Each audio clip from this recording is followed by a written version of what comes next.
Bengaluru south की seat काफी खास है। नीलकंणी को कांग्रेस ने उम्मीदवार बनाकर चुनावी मैदान में उतारा है, जबकि अनंत कुमार बीजेपी से लड़ रहे हैं। साउथ बेंगलुरु की जनता का मिजाज और प्रत्याशियों की तैयारियों का जायजा लिया हमारे editor in chief Rajdeep Sardesai ने। देखिए ग्राउंड जीरो से ये खास रिपोर्ट।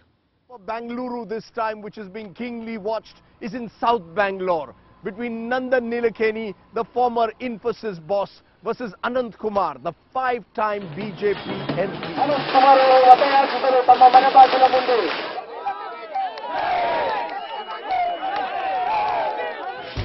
बीजेपी के मुताबिक देश में मोदी की लहर है।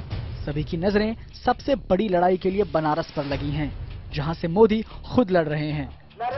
लेकिन बेंगलुरु साउथ की सीट पर भी लोगों की निगाहें गड़ी हैं, क्योंकि यहां मुकाबला है बेंगलुरु आईटी के CZR कहे जाने वाले कांग्रेस के नंदन नीलकेणी और 5 बार यहां से सांसद रहे बीजेपी के अनंत कुमार के बीच।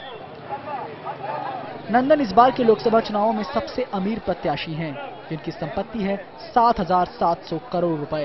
पहली बार चुनाव लड़ रहे नीलकेणी के लिए सबसे बड़ी चुनौती है देश भर में चल रही मोदी लहर से पार पाना। हालांकि नीलकणी ऐसी किसी भी लहर से साफ इनकार करते हैं। Many believe there is a Narendra Modi wave at the moment, and he is, that is the thing that you have to contend against as a first timer. Narendra, I don't believe there's any such wave. That wave is something that, elections are not won on Twitter. Okay, elections are won in the trenches, and I've been in the trenches for the last several weeks, and I don't see any such wave.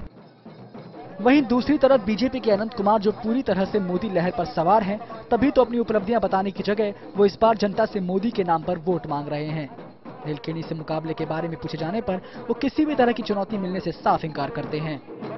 This is no municipal elections, this is national elections, parliamentary elections.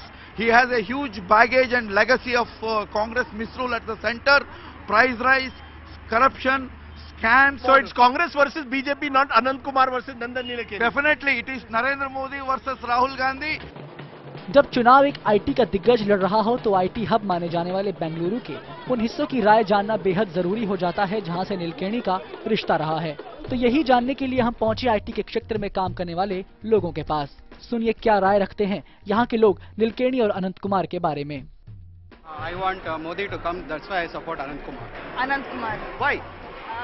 I'm BJP. That's why. Nandan Nilekani. Why? Yeah, because he is, proven leader. Okay, telling me that if Nandan Nilekani contested from Congress instead of, from BJP instead of Congress, you would give him a better chance? Huh? He's like a right person in a wrong party. BJP के अनंत कुमार 5 बार इस seat से लोकसभा पहुंच चुके हैं, लेकिन इस बार समीकरण कुछ अलग हो सकते हैं। अब देखना यह है कि अनंत को मोदी लहर का फायदा मिलता है या फिर नीलकेणी को आईटी के दिग्गज होने का। Bureau report, IBN 7।